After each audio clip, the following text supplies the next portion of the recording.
আসসালামু আলাইকুম everyone, welcome to the paradise of Haq family. কেমন আছেন সবাই? আশা করছি সবাই ভালো আছেন। আমরাও ভালো আছি আলহামদুলিল্লাহ। আজ সকাল সকালেই আমরা খুব গুরুত্বপূর্ণ একটা কাজের উদ্দেশ্যে বেরিয়ে পড়েছি। এটা আমাদের অ্যাপার্টমেন্টের সামনে গার্ডেনে।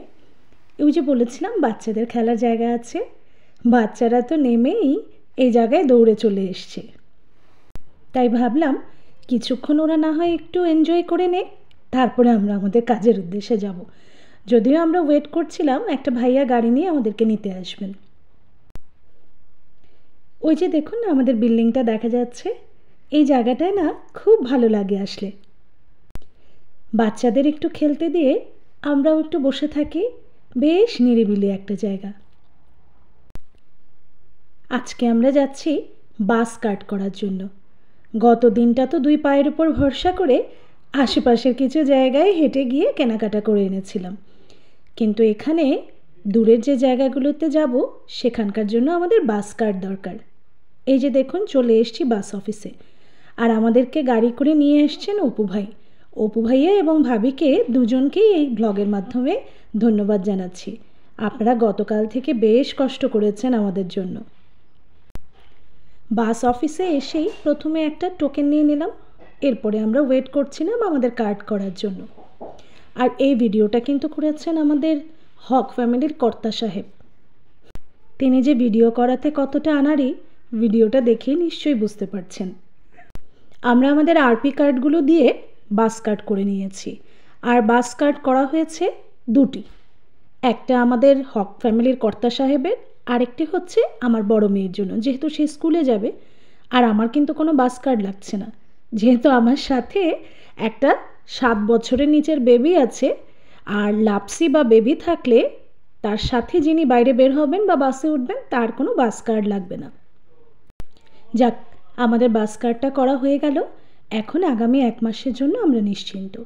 আবার 1 মাস পরে রিচার্জ করে নিলে পরবর্তী 1 মাসের জন্য সেটা কমপ্লিট হয়ে যাবে। বাস অফিস থেকে বের হয়ে আমরা পেছন দিকে খুব সুন্দর একটা জায়গা দেখতে পেলাম। একটা ড্যাম আছে এখানে, পানি পড়ার শব্দটা খুবই ভালো লাগছিল। কিছুক্ষণ স্তব্ধ হয়ে দাঁড়িয়েছিলাম সেখানে। আর চারপাশটা এত প্রশান্তিময়। তারপরে আমরা চলে যাচ্ছিলাম আইকিয়ার উদ্দেশ্যে। যেহেতু এখন আমাদের বাস কার্ড আছে, ব্যাস উঠে পড়লাম 4 জনে মিলে বাসে।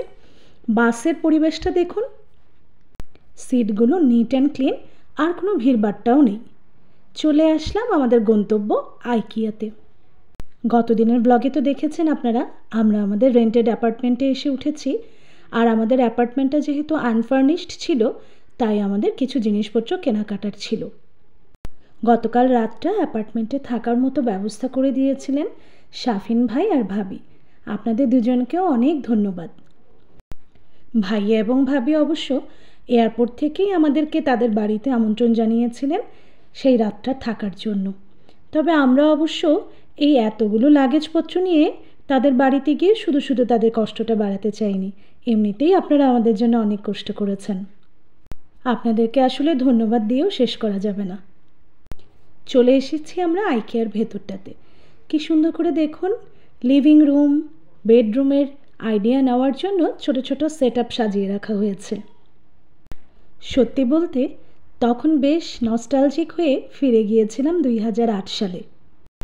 দুজনে মিলে কেনাকাটা করে আমাদের হক ফ্যামিলির সংসারটাকে যেভাবে গুছিয়ে নিয়েছিলাম, ঠিক 2025-এ এসে দাঁড়িয়ে আমাদের 2 কন্যাসহ আবার নতুন করে হক ফ্যামিলিকে সাজিয়ে নিচ্ছি।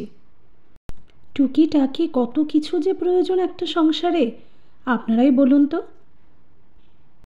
একটা সংসার গুছিয়ে নেওয়া কি 4টিখানি কথা? ঘুরে ঘুরে সব কেনাকাটা শেষ করে বাসায় রেখে এখন আবার বেরিয়ে পড়লাম হালাল শপের খোঁজে।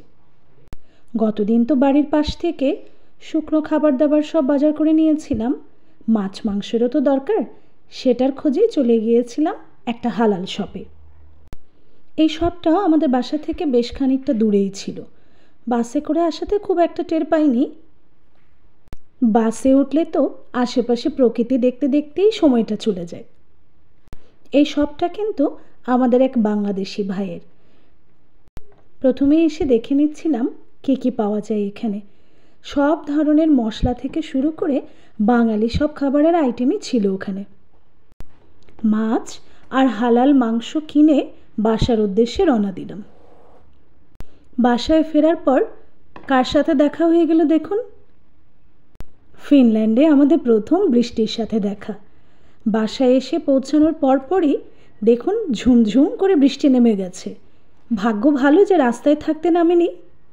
ফিনল্যান্ডের এরকম হুটহাট বৃষ্টির কথা জেনে আমরা বাংলাদেশ থেকে ছাতা তো নিয়ে এসেছিলাম, কিন্তু সেদিন বের হওয়ার সময় কিন্তু ছাতা নিতে মনে ছিল না। তাই রাস্তায় বৃষ্টিটা নামলে এটাকে হয়তো এত মনোমুগ্ধকর লাগতো না। বৃষ্টি দেখে তো বাচ্চারা খুব খুশি। আর বৃষ্টি দেখলেই তো বাঙালির মনে উকি দেয় খিচুড়ি খাওয়ার ইচ্ছে।